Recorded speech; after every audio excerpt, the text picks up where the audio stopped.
Welcome to KTV.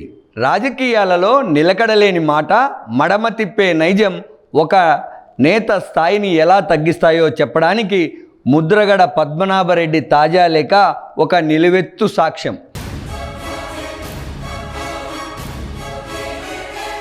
ఒకప్పుడు కాపు జాతి ఆరాధ్య దైవంగా, ఉద్యమ వీరుడుగా కీర్తించబడ్డ ముద్రగడ నేడు కేవలం ఒక రాజకీయ పార్టీ ప్రయోజనాల కోసం తన సొంత జాతిని, తన సిద్ధాంతాలను ఎలా పణంగా పెడుతున్నారో ఈ లేఖ స్పష్టం చేస్తోంది. ముఖ్యమంత్రి చంద్రబాబు నాయుడు, మంత్రి లోకేష్ను ఉద్దేశించి ఆయన సంధించిన అక్షరాల్లో పదును కంటే పసలేని ఆరోపణలు, పచ్చి అబద్ధాలే ఎక్కువగా కనిపిస్తున్నాయన్న వాదన వినిపిస్తోంది. ముద్రగడ రాసిన లేఖలో ప్రధానంగా కాపు కులాన్ని టార్గెట్ చేస్తున్నారు అనే ఆరోపణలు ఉన్నాయి. కానీ ఇక్కడే ఒక ప్రాథమిక ప్రశ్న ఉదయిస్తోంది. ఎన్నికల వేళ పవన్ కళ్యాణ్ను ఓడించకపోతే పేరు మార్చుకుంటానని సవాల్ చేసి తన ఓటమిని అంగీకరిస్తూ ముద్రగడ పద్మనాభరెడ్డిగా పేరు మార్చుకున్న వ్యక్తికి కాపుల గురించి మాట్లాడే అర్హత ఎక్కడిది? తన సొంత సామాజిక వర్గాన్ని కాలదన్ని రాజకీయ పంతం కోసం వేరే కులం పేరును తగిలించుకున్న ముద్రగడ ఇప్పుడు మళ్ళీ అదే కాపు కార్డును ప్రయోగించడం ఆయన ద్వంద్వ నీతికి పరాకాష్ట అంటున్నారు. కాపు జాతిని వేరే రాష్ట్రానికి పంపించాలంటూ ఆయన చేసిన వ్యాఖ్యలు ఆ కులంపై ఆయనకున్న ప్రేమను కాక ఆయనలోని నైరాశ్యాన్ని ప్రతిబింబిస్తున్నాయి. ముద్రగడ రాజకీయ ప్రస్థానాన్ని గమనిస్తే ఆయన ఎప్పుడు టీడీపీ అధికారంలో ఉన్నప్పుడే కాపు రిజర్వేషన్ల అంశాన్ని తెరపైకి తెస్తారు. గత వైసీపీ ప్రభుత్వ హయాంలో జగన్మోహన్ రెడ్డి గారు కాపులకు రిజర్వేషన్లు ఇవ్వడం నా వల్ల కాదు, అది కేంద్రం పరిధిలోని అంశమని అసెంబ్లీ సాక్షిగా తేల్చి చెప్పినప్పుడు ముద్రగడ గొంతు ఎందుకు పెగలలేదు అన్నటువంటిది ఇప్పుడు తెలుగుదేశం పార్టీ శ్రేణుల ప్రశ్న. ఆనాడు జగన్ మాటలకు మద్దతుగా మౌనం వహించి చివరకు అదే పార్టీలో చేరిన ముద్రగడ నేడు చంద్రబాబును విమర్శించడం రాజకీయ అవకాశవాదం కాక మరేమిటి అంటూ ఆయన సామాజిక వర్గం నుంచే ప్రశ్నలు ఉత్పన్నమవుతున్నాయి. చంద్రబాబు నాయుడు జైలులో ఉన్నప్పుడు డీలా పడిన కార్యకర్తలు డిప్యూటీ సీఎం పవన్ కళ్యాణ్ మద్దతు వల్ల రోడ్డు మీదకు వచ్చారని ముద్రగడ అంగీకరించారు. అయితే ఇది చంద్రబాబుపై విమర్శ కంటే పవన్ కళ్యాణ్ ప్రభావాన్ని అంగీకరించడంలాగే ఉంది.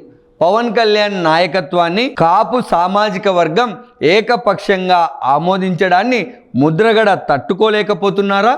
తన ఉనికి కోల్పోతున్నాననే భయంతో పవన్ను, చంద్రబాబును కలిసి ముద్రగడ టార్గెట్ చేస్తున్నారా అనే అనుమానాలు కూడా బలపడుతున్నాయి. అంబటి రాంబాబు, జోగి రమేష్, విడుదల రజనీ వంటి వారిని అవమానిస్తున్నారని ముద్రగడ ఆవేదన వ్యక్తం చేస్తున్నారు.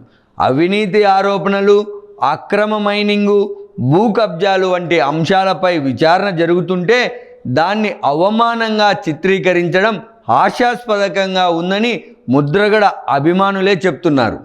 గత ప్రభుత్వంలో ప్రతిపక్ష నేతలపై అక్రమ కేసులు పెట్టి వేధించినప్పుడు ముద్రగడకి ఈ ప్రజాస్వామ్య విలువలు గుర్తుకు రాలేదా అంటూ ప్రశ్నలు కూడా సంధిస్తున్నారు. రాష్ట్రంలో ఎమర్జెన్సీ విధించాలని ప్రధానిని కోరడం ద్వారా ప్రతిపక్షాన్ని జైలులో పెట్టే అవకాశం ఉంటుందని ముద్రగడ సూచించడం ఆయనలోని అప్రజాస్వామిక ధోరణిని సూచిస్తోంది. గాడి తప్పిన పాలన అంటూ ఆయన చేసిన వ్యాఖ్యలు విచారణ ఎదుర్కొంటున్న తన పార్టీ నేతలను కాపాడుకోవడానికి పడుతున్న ఆరాటమే తప్ప ఇది ప్రజల కోణం కానే కాదన్నది రాజకీయ విశ్లేషకుల మాట. ముద్రగడ పద్మనాభరెడ్డి ఒక విషయాన్ని గ్రహించాలి. ప్రజలు అన్నీ గమనిస్తున్నారు. ఒకసారి కాపు నేతగా, మరొకసారి వైసీపీ ప్రతినిధిగా, ఇంకొకసారి పేరు మార్చుకున్న వ్యక్తిగా ఆయన చేస్తున్న రాజకీయ విన్యాసాలు విఘ్నులైన ఆంధ్రప్రదేశ్ ప్రజలు ఏమాత్రం మర్చిపోవడం లేదు. అబద్ధాలతో కూడిన లేఖలు రాయడం వల్ల ఆయన గౌరవం పెరగదు సదా. తన తండ్రి చెప్పినట్లుగా ఆ ఒక్క అబద్ధాన్ని కప్పిపుచ్చుకోవడానికి మరిన్ని అబద్ధాలు ఆడాల్సి వస్తుంది. ముద్రగడ లేఖలో చెప్పినట్లు రాష్ట్రంలో దహనకాండ సాగడం లేదు, రాజ్యాంగ విరుద్ధమైన పాలన అంతకంటే లేదు.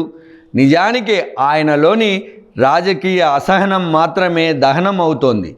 ఇప్పటికైనా కుల రాజకీయాలను పక్కన పెట్టి వాస్తవాలను గౌరవిస్తూ లేఖలు రాస్తే ఆయన అనుసరిస్తున్న పార్టీకి మంచి జరుగుతుందని రాజకీయ విశ్లేషకులు చెప్తున్నారు. లేదంటే రెడ్డిగా మారిన ముద్రగడను కాపులు కాదనుకుంటారు. అటు రెడ్డి సామాజిక వర్గం కూడా తన వాడిగా అంగీకరించదు.